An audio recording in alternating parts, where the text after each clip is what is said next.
448th contact, Friday, April 27, 2007. Billy says question regarding the UFOs that were observed in Wheeler, Zurich/CH and Pfeufikon, Zurich/CH. Do you know anything about that? Patar says no, I know nothing about that. In any case, those were none of our aircraft because ours are protected from every perspective, even from all advanced technical and fluidal, that is fine material, vibrational tracking capabilities, both in relation to those that are terrestrial as well as those that are foreign to the Earth. Only if we deliberately make our aircraft visible, capable of being detected, or in any way recognizable, can they be sighted or detected, such as with demonstrations, as we allowed these as proofs for you, in terms of photographic and film work or for group members and your friends. Even by all technical and fine material detecting apparatuses of those who are foreign to the Earth, also for the foreigners who are unknown to us, with whom we've searched for contact in vain, we have never been and never are able to be detected, since a detection of our aircraft automatically triggers an alarm, which is why we've always had to make ourselves recognizable in certain cases and will also have to continue to do so, should it be necessary. We have never been detected in such a way in the earthly airspace by any who are foreign to the Earth and who don't belong to us, not to this day, and this will also remain so. Also with regard to our foreign unknowns, that is those who are foreign to the Earth and whose presence in the earthly airspace has, already for a long time, led to their observation by the Earth people again and again, these haven't been able to locate us yet, therefore, they have no proofs of our presence, that is, apart from your evidence, which they have been made aware of in some circumstances. But real proofs of our existence, they certainly do not have, for they can't possibly locate us and our aircraft, not even if we make ourselves visible for a short time for you, for the group members, or for your friends, but which, in any case, we will no longer do for some time, as I already told you some time ago. As for our foreign unknowns, whose origin, technology, and task are likewise unknown to us, as you know, it is to be said that at present, they continue to appear again and again all over the world and can be observed more frequently.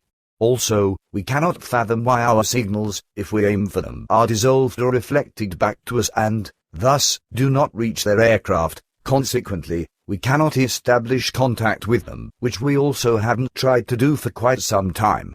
With absolute certainty, it is also to be said that the foreigners do not maintain any contacts with the Earth people because our worldwide, all-encompassing detection devices, with which we can also detect the presence of our foreign unknowns, would identify such contacts.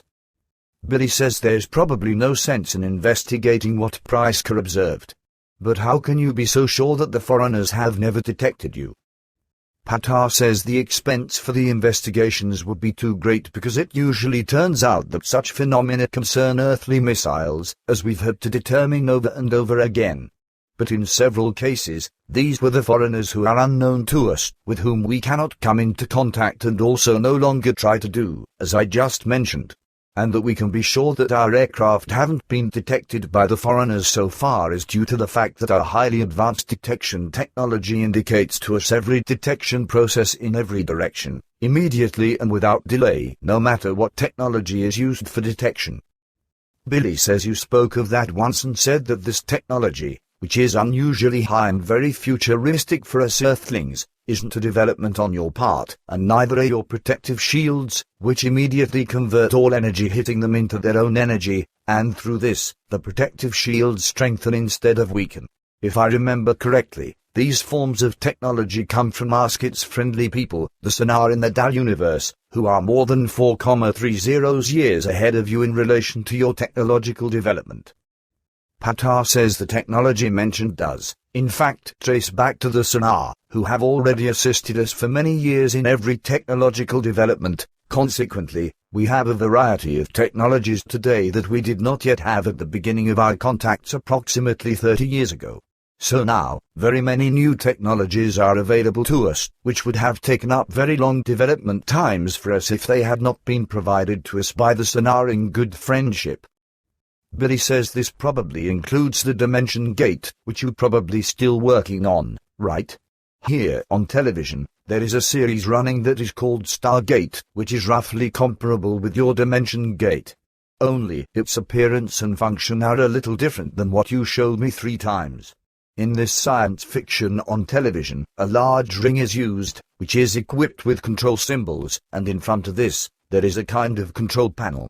This in contrast to your mechanism, which needs nothing of the sort, but which is set into operation just by a small device on your overalls, out of which nothing appears like a gate flickering at the edges, that is a passageway, through which one recognizes the other dimension or the area, etc. that exists beyond the gate. The whole thing works as though one would look through a window or through a door that would have simply been placed in the open countryside. Patar says yes, this gate is also among the achievements of the Sonaer, with whom we have developed it. And in addition, it is to be said that the whole thing became so functional a few weeks ago that it can also be used perfectly and safely for the passage of people. We can move back and forth through it, both in the present time as well as in different space-time configurations, that is dimensions.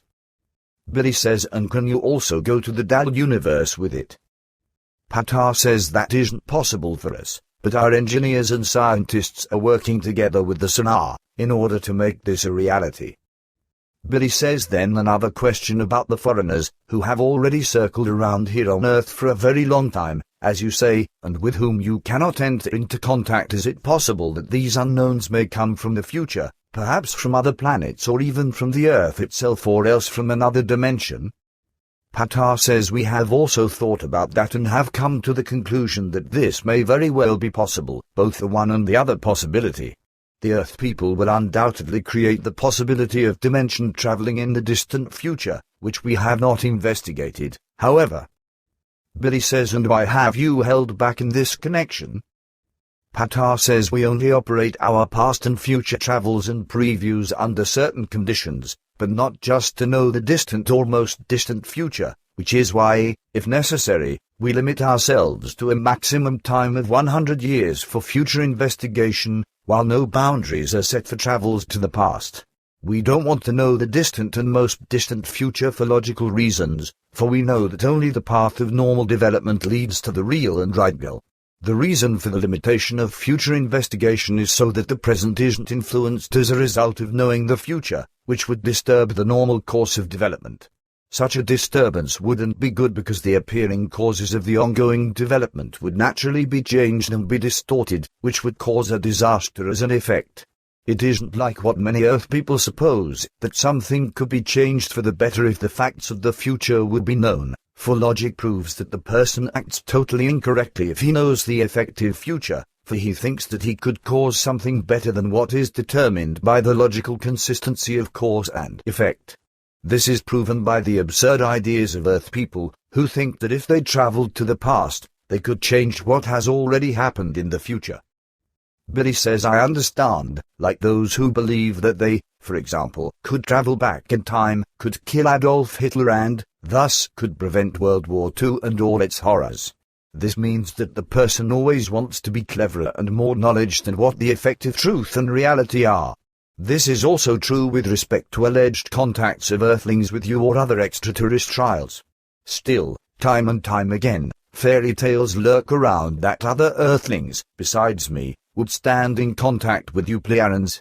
Actually, people of both genders step on the carpet again and again, lying about the fact that they would stand with you, with Semyaza, with Quetzal, or with other Pleiadians or members of your Federation in telepathic, channeled, or personal, physical contact. Very stupid elements lie about the fact that even other Pleiadians, other than you and your whole crew, etc., would have contacts with people of the Earth. Nevertheless, this cannot be controlled by you. According to that which is real, however, such claims are nothing more than polished nonsense and shameful lies. Patar says that is actually so. We have full control over all our contacts with other civilizations, peoples, and worlds. Therefore, it is absolutely known to me as an choice of error and of our two other worlds, what and where, that is with whom, contacts are maintained outside of our worlds. This also applies to our confederates, who maintain no contacts with any Earth person, except with you. But anyone on Earth who claims to stand in any sort of contact with any people from us Pleiadians or from our confederates is a deliberate liar or a delusional sick person, for as it has already often been said, you are the only person on Earth who truly maintains contacts with us. Once again, I want to explain clearly and plainly the following. First of all, we Pleiadians and our confederates live in other space-time configurations into which no normal telepathic impulses of Earth people or other inhabitants from this, your space-time configuration, can penetrate. A penetration into our space-time configuration from yours is only possible through spirit telepathy, but no Earth person is capable of this except you. What the Earth person slowly begins to develop solely refers to the first steps of consciousness telepathy, but he is still effectively in the smallest children's shoes, as you call it, when something is just at the very beginning of development. That's one thing, while the other relates to the fact that we do not maintain, neither at present nor in the future, any telepathic or personal, physical contacts with Earth people, except with you. However, this has its specific reasons, which are based on the fact that you're the only person on Earth who is linked here since old ages, through all your old personalities and through your present one with the mission, and who also leads this, and as a herald, that is a prophet, you can bring the teachings and can teach and explain them. Thus, our joint contacts are connected with a great and important mission, which also justifies the contacts and gives them a deep meaning. That those who are foreign to the Earth, that is extraterrestrials, would simply include any arbitrary Earth person in contacts, for no special reason, would be completely absurd in relation to the normal procedure of establishing contact with a foreign humanity. This absurdity also applies to all alleged contacts between Earth people and any extraterrestrials, where messages of a more or less religious and sectarian character are included, which corresponds to an unnaturalness, that is, to a paradox, and all the lies clearly and plainly lead to absurdity. Those few, with whom we directly maintained telepathic impulse contacts and who should have been helpful to you in your mission, have all died, and no others have been requisitioned for the task. And when the last spark of your present life has gone out, it will mean the end of our contacts on Earth, for when your time has come, we will withdraw ourselves finally from this world. You have brought all that was necessary with regard to the teaching of the Spirit, the teaching of life, and the teaching of the truth, namely to a much greater extent than what was planned according to destiny. Consequently, what has been brought in the teachings will be sufficient for the continued learning of Earth humanity for thousands of years.